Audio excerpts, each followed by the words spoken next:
podcast for 2017.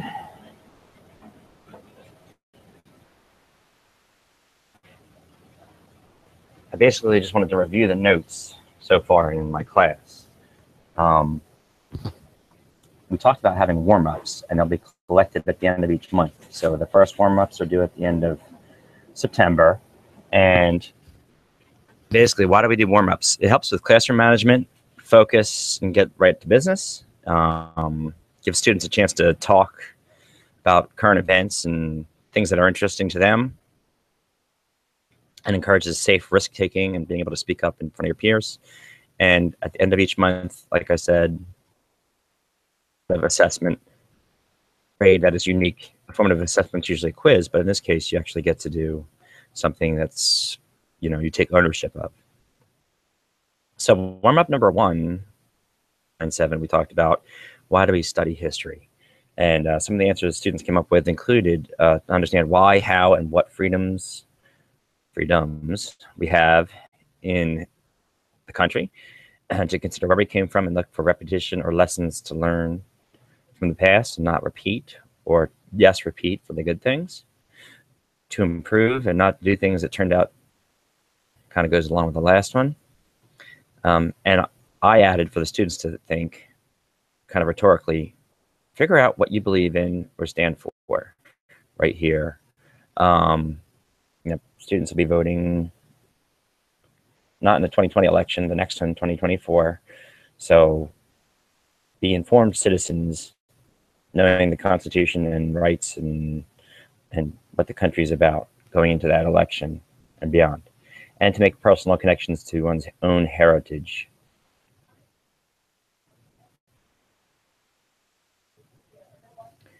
After that, on Thursday or Friday, we took notes on the following: the setting and the plot in the 1600s. On my Google Classroom, I pointed out that there were 3 videos students could be watching about what was going on in Europe in the 1600s, which is after our exploration time. Usually students learn about exploration in elementary school and talk about Portugal, Spain, Netherlands, French, British, maybe Italians claiming land in the Western Hemisphere. And we're past that now. We're now taking the claims and trying to develop them. Why were the kingdoms searching the Western Hemisphere? Not to escape the Night King. Nope, that's not why. They were looking for spices. That's the elementary school answer, right? That Christopher Columbus was only looking for spices. Well, I guess he didn't like bland food.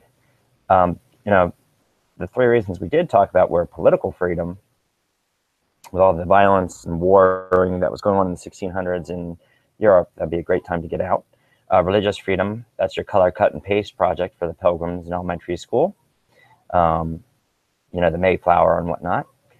And then probably most importantly, no matter whether you were political or religiously trying to leave Europe, was also looking for natural resources and raw materials to make a living, or to send them back to in Europe.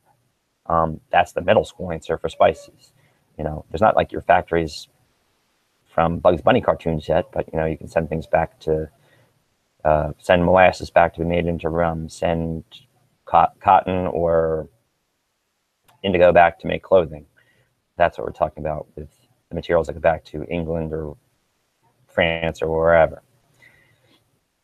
Alluded to English colonies that we would be studying in chapter 3 and 4.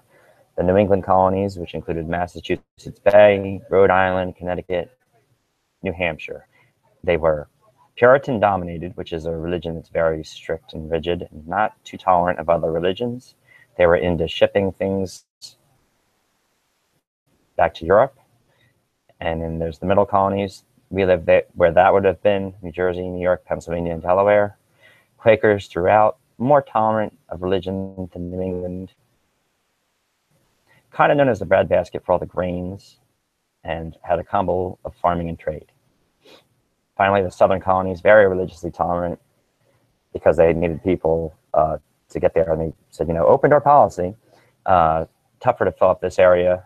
Most people went to where everybody already was in the first 2 sections, the New England and middle. So they tried to open up their religion to anybody.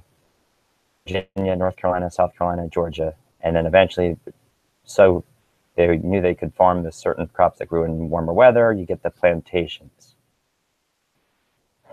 That first week of notes, and the other thing was that we also talked about SQ3R, survey, question, read, recite, review.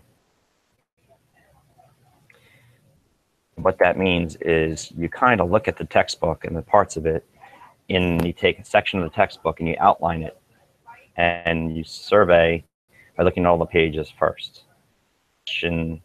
If you see, a picture of Native Americans, is there, are they the ones like Squanto helping the Pilgrims? What was their role during this part of the textbook and this part of American history? And you ask yourself questions so that you can guide the reading. Then you have to actually read it and say things out loud if it's a vocab word. Like Sir Walter Raleigh is the first vocab word in the textbook section that we did together. We highlighted and basically outlined together the first part of chapter 3, section 1, and then students worked on that in class with a partner. That was pretty much the end of our week. Students ended up outlining after my example. I gave at the beginning of that section 1, and then students continued outlining section 1 between pages 59 and 65. That was the first outlining that we did, which is a skill they can use for the rest of their lives. So that pretty much sums it up for the first week's notes.